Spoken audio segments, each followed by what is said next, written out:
All right, here go another aspect to this that people are not really looking and understanding, in my opinion. Psych Perspectives, Geo Fucks. It's fall season. It's fall. What? Sophie, no. Y'all. Not her taking out. You taking out the weed, girl. When I say she a good dog, though. Smart and beautiful. She's a smart, beautiful girl. Okay, so, anyways, let's talk. Let me turn around, though, because these fall colors, boy. Ooh. Fall colors, boy. But, like I was saying, the other aspect of this shit is that somebody was like, well, back in the day, people have more options and choices. And back in the day, people didn't have as many options and choices. So this also kind of goes back to why I'm always bringing up misogyny, toxic masculinity, patriarchy, homophobia, biphobia, transphobia, sexism, classism, racism. I'm bringing these things up because a lot of this push, in my opinion, in my perspective, a lot of this push for us going back to traditional values really boils down to you don't want people to have freedom. You claim that you want freedom when in reality, a lot of what people claim freedom is taking freedom from somebody else. And that's really what it is. You don't want women to have options. You don't want them to have the freedom to decide if they want to have kids or not, if they want to be in a relationship or not. You don't want LGBTQ plus people to exist, to have the freedom to live and thrive as who they are. You want everybody to be limitless as long as it's in benefit to you. And a lot of times it's in benefit to cis men. It's in benefit to white folks. It's in benefit to straight folks. It's in benefit, it is what it is. It's the privileged dominant groups who want to maintain control. So now all of a sudden, we need to all be back to cis het values. Everyone's straight. Everyone's in a relationship. Everyone's cisgendered. Everybody's married. Everyone's having kids. That's not what everybody wants to do. Okay? And the other aspect is this, and I'm going to highlight who I believe the problem, because that's just who I am. But the other aspect of this is, it's the truth. A lot of y'all are not likable at all. You're not nice. You're not caring. You're not considerate. You don't reciprocate. You're selfish. You're mean. You don't know how to communicate. You're passive aggressive.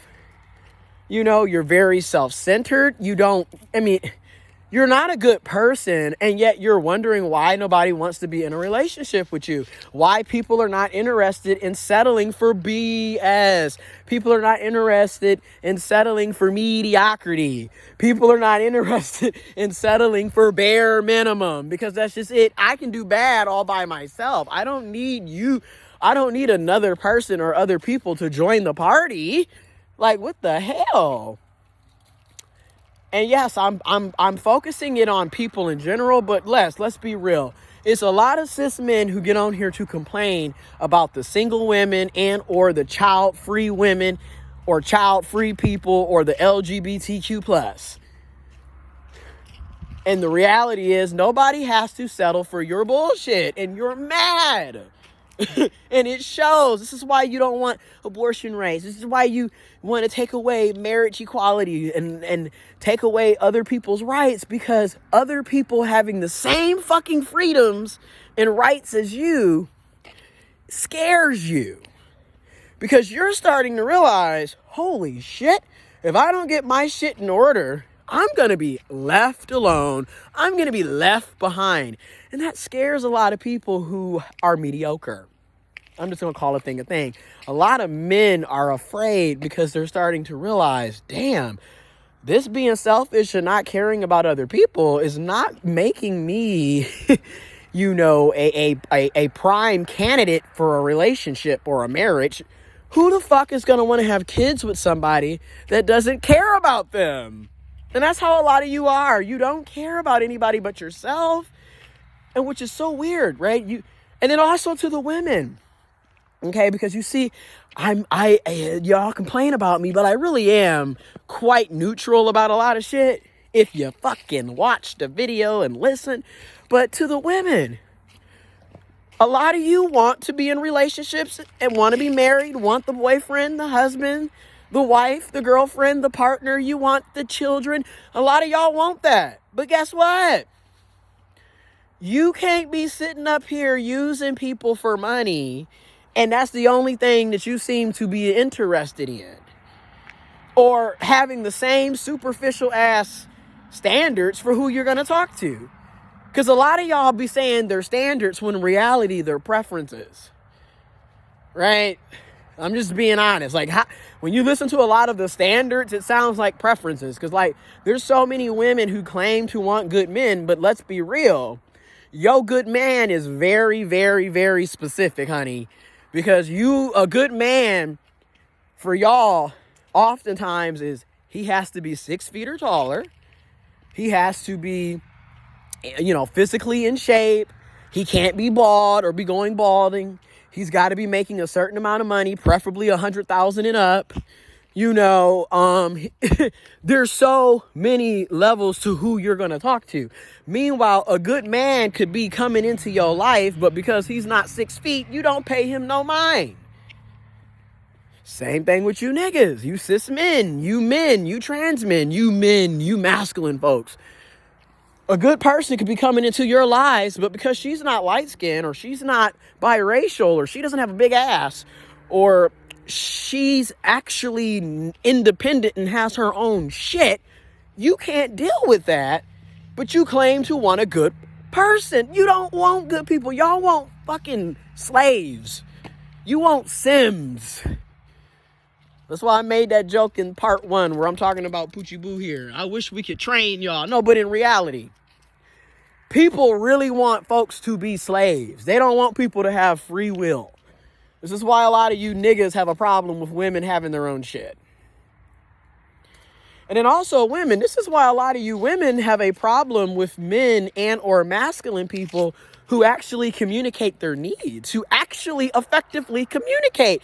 Notice when men or masculine people are effectively communicating, you're calling us sassy.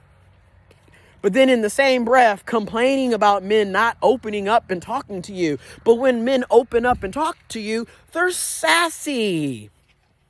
So again, and also a lot of people can tell when women and or feminine people also don't have effective communication skills. And the reason I say this is because a lot of you do the passive aggressive shit.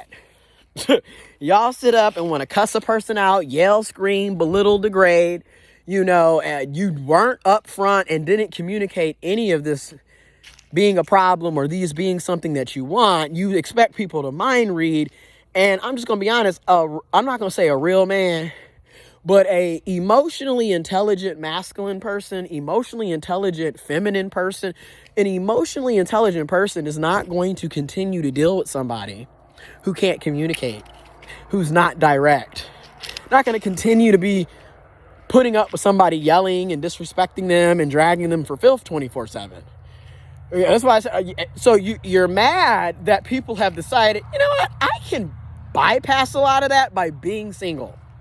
Not to mention, a lot of us are realizing that the companionship, the love, the romance that we're looking for, you can actually find either within yourself or within your family or within your friends and your platonic relationships, where romantic relationships are no longer being pedestalized. We're not putting them on pedestals anymore. We're not making them the focal point of our lives. We're no longer centering romantic relationships. And honestly, for the guys, we're no longer centering cis men. We're no longer centering what you want all the damn time. See, and that's the problem. People cannot handle when they're not the center of attention. When everybody's not, basing their entire lives around making this one particular group or person happy. Because typically that group or person is very selfish and they could give two fucks about making you happy. And like I said, a lot of us grew up in households where we were constantly expected to go above and beyond for others, and yet it was not returned. And now that we are adults and we are learning healthy boundaries and breaking out of that people-pleasing toxicity and codependency shit, we're starting to realize, if you can't give me what I'm giving you, I don't want to deal with you. Because how in the hell people get tired of pouring into other people's glasses, and yet ours is never being replenished. People get tired of that shit. So yes, when you talk about why people aren't interested in being in relationships, tell the whole story. It ain't just, that's what the young people are doing, or they're losing their values, or they're losing their morals. That's not the whole story. Now, let's be real. Are there people who have lost their morals? Yes, but also let's keep it real. A lot of us arguably didn't have morals and ethics to begin with. I mean, you were already acting shiesty well before relationships and, being with somebody became a thing. I'm just going to be real. A lot of y'all be trying to make it seem like this is some newfound, oh, wow, all of a sudden they don't care about relationships. And, man, you niggers were not caring. I mean, this is my thing. This is why I get tired of trying to make it seem like it's a new thing. If y'all cared about marriages and relationships, then most of us would have been born in two-parent households. Most of us would have, if it was about traditions, right? It's about traditional values. Most of us would have our father's last names, and we don't. So I get tired of y'all trying to make it seem like it's some new age thing. Y'all been having kids out of wedlock. Y'all been settling for less than what you deserve. Y'all been people have been single and have not been practicing traditional values for quite some time, because how in the fuck am I 32 years old today? This shit was happening 32 years ago, 42 years ago, 52 years ago, 62 years. This has been going on. This is not some new phenomenon, is really what I'm trying to get at. Because a lot of y'all be trying to make it seem like, oh, these new kids today, y'all ain't doing nothing but hookup culture and being hoes.